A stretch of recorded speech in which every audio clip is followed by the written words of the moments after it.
Da Nang, Vietnam. President Trump said on Saturday that he believed President Vladimir V. Putin was sincere in his denials of interference in the 2016 presidential elections, calling questions about Moscow's meddling a politically motivated hit job that was hindering cooperation with Russia on life or death issues. Speaking after meeting privately with Mr. Putin on the sideline of the Asia-Pacific Economic Cooperation Summit meeting in Da Nang, Vietnam, Mr. Trump said that he had again asked whether Russia had meddled in the contest, but that the continued focus on the issue is insulting to Mr. Putin. Mr. Trump said it was time to move past the issue so that the United States and Russia cooperate on confronting the nuclear threat from North Korea, solving the Syrian civil war and working together on Ukraine. He said he didn't meddle. I asked him again, Mr. Trump told reporters traveling with him aboard Air Force One as he flew to Hanoi for more meetings.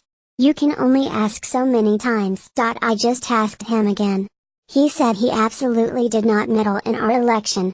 He did not do what they are saying he did. Mr. Trump did not answer a direct question about whether he believed Mr. Putin's denials, but his account of the conversation indicated he was far more inclined to accept the Russian president's assertions than those of his own intelligence agencies, which have concluded that Mr. Putin directed an elaborate effort to interfere in the vote. Every time he sees me he says, I didn't do that, and I really believe that when he tells me that, he means it, Mr. Trump said of Mr. Putin. I think he is very insulted by it, which is not a good thing for our country. His remarks led to criticism from lawmakers, including Representative Adam Schiff of California, the top Democrat on the House Intelligence Committee. You know who else is insulted by it, Mr. President? The American people, Mr. Schiff said on Twitter.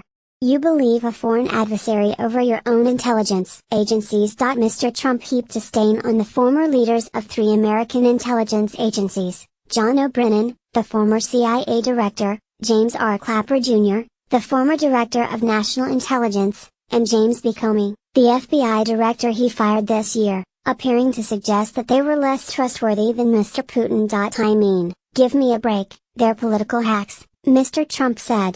You have Brennan. You have Clapper, and you have Comey. Comey's proven now to be a liar, and he's proven to be a leaker, so you look at that.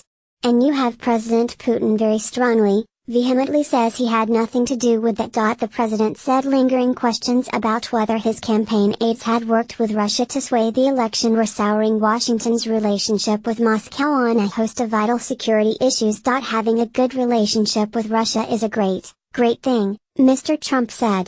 This artificial democratic hit job gets in the way, and that's a shame, because people will die. The allegations of collusion are the subject of an investigation by the special counsel Robert S. Mueller III, as well as multiple congressional inquiries. Mr. Trump's comments about the Russian president and his warning about deteriorating Moscow ties came after the close of the APEC conference here in Da Nang, where the White House steered clear of a formal meeting between the two men and made a point of announcing on Friday that one would not occur. The small group of reporters who travel with Mr. Trump were barred from covering his activities for most of Saturday, leaving them in the dark about his informal interactions. But video showed him shaking hands with Mr. Putin on Friday evening at a gala dinner and chatting with him on Saturday before and after a group photograph of the APEC leaders. The Kremlin released a statement saying that the leaders had met and struck an agreement on Syria, but the White House did not confirm the information for most of the day. Then, in a question and answer session with reporters later, Mr. Trump said he had had 2 or 3 brief conversations with Mr. Putin, mostly about Syria. The talks were described in a joint statement by United States and Russia that reaffirmed previous commitments to defeat the Islamic State and to untangle conflicts between their forces on the Syrian battlefield. It said that Mr. Trump believed he had had a good meeting with Mr. Putin on common efforts that, once in place, would save thousands of lives. Mr. Trump's description of the exchange about election meddling was striking because it suggested that he concurred with Mr. Putin's oft-stated contention that the issue was a contrived story that had been allowed to become an irritant between the United States and Russia, to the detriment of both countries. This is really an artificial barrier that's put in front of us for solving problems with Russia, Mr. Trump said of Mr. Putin. He says that they